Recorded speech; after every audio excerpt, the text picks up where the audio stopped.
Paul Spain, Guerrilla Technology, with us this morning. What is the big deal with the crypto ATMs and the fact that they're about to be taken away by the government? Nicole McKee issued a press statement saying basically they're all going to be gone. Paul Spain is with us now. Hey, Paul. Good morning.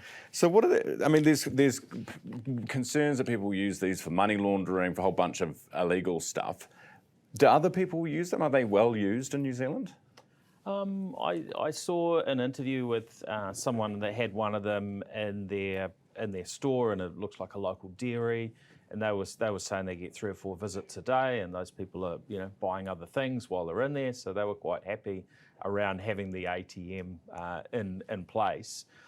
I've seen stats that suggest in the direction of $250 million of fraud associated with these ATMs in the US. So you can imagine that would be a lot smaller in New Zealand, but they do tend to be associated with money laundering and illicit activities.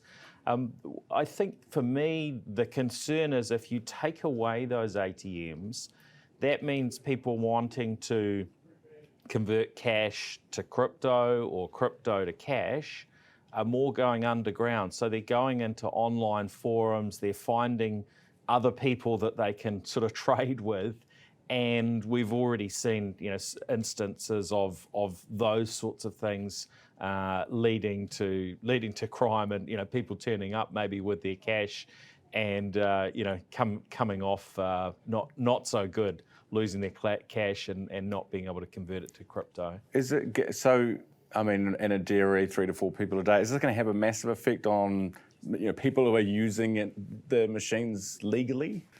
Well, it pushes them to those circumstances where it's maybe a little bit of a less trustworthy transaction. So, it maybe feels a little bit more like a backstreet drug deal or something. You've got to find somebody online who's going to help you transact. So that's a little bit of a challenge. And the other side is, the companies like CoinFlip who have invested in these machines, installed them around the country, so they will have spent millions of dollars to roll these machines out.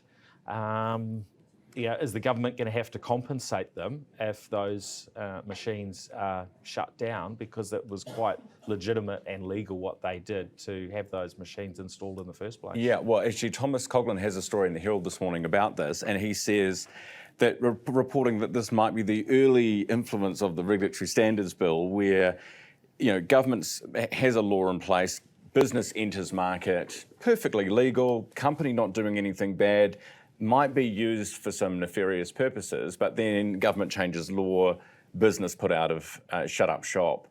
Is compensation required?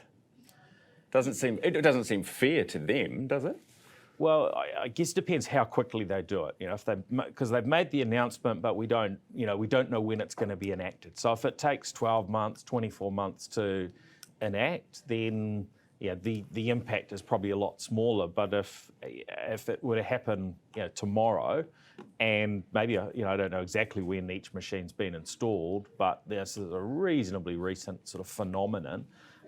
Then it probably would be appropriate to offer some compensation. And this is one of the challenges when governments flip-flop around and drop new things, and it impacts business, that impacts confidence, it impacts how international investors feel about operating in New Zealand. So we need to give that confidence that we're going to balance things up if we mess things up for business. Yeah, interesting. Paul, thank you very much for coming in. Good to see you as always. Paul Spain, Guerrilla Technology. Thanks to our partners at Laundering.